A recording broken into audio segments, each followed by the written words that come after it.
मेरे सम्मानित साथियों, मैं एएस नुमानी। मैं अगर कहीं भी सफर करता हूं तो आज का नौजवान हमेशा एक ही सवाल मुझसे करता है कि नुमानी जी, आप हमेशा जनता की आवाज को उठाने की कोशिश करते हैं, लेकिन आज जिस तरीके से इस देश के अंदर बेरोजगारी चरम सीमा पे है, आप इसको लेकर के आवाज क्यों नहीं उठा रहे हैं? तो मैं नौजवानों से हमेशा यही कहता हूं कि नहीं, आपका सवाल बड़ा है कि रोजगार को लेकर के हमेशा आवाज उठानी चाहिए, लेकिन एक बड़ा सवाल यह है, बहुत ही अफसोस के साथ ये कहना पड़ रहा है मुझे कि 2014 से पहले जब केंद्र में कांग्रेस की सरकार थी और स्टेट में समाजवादी पार्टी की सरकार थी, उस वक्त जब भारतीय जनता पार्टी के पॉलिटिशियंस, भारतीय जनता पार्टी के राजनीतिक लोग किस तरीके से विपक्ष का रोल अदा करते थे कि अगर रूलिंग पार्टी का कोई भी नेता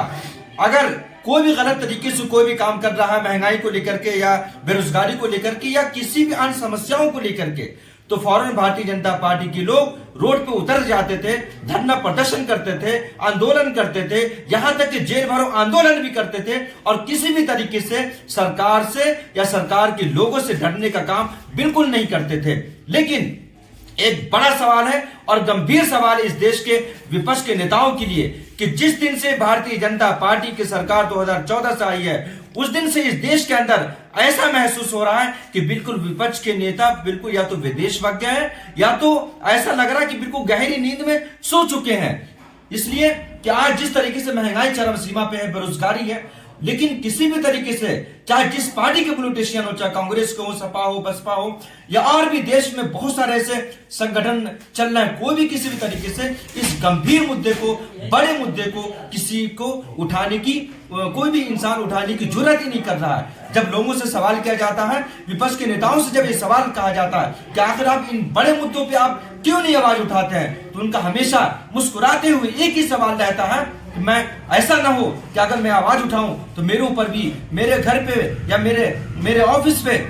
या मेरे कारोबार पे कहीं ईडी का छापा ना पड़ जाए, इनकम टैक्स का छापा नहीं पड़ जाए। तो बहुत ही अफसोस के साथ ये कहना पड़ रहा है कि आखिर विपक्ष के नेता ईडी से या इनकम टैक्स के लोगों से, उनके अधिकारियों से आखिर क्यों डर रहे हैं? भारतीय जनता पार्टी के नेताओं से आखिर क्यों डर रहे हैं? अगर विपक्ष के नेता इसी तरीके से भारतीय जनता पार्टी के नेताओं से डरते रहेंगे तो हमें लगता है कि आने वाले दिनों में देश का युवा बेरोजगारी पे उतर जाएगा और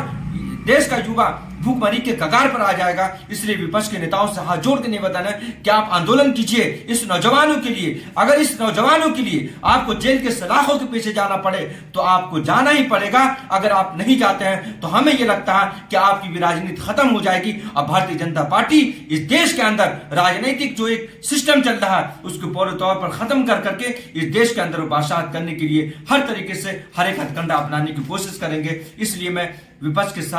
देश के सारे नेताओं से हाथ जोड़ के निवेदन करना चाहता हूं कि इस गंभीर मुद्दे को लेकर के आप इस आवाज को बुलंद करिए ताकि कोई भी देश का युवा, कोई भी पढ़ा लिखा नौजवान बेरोजगार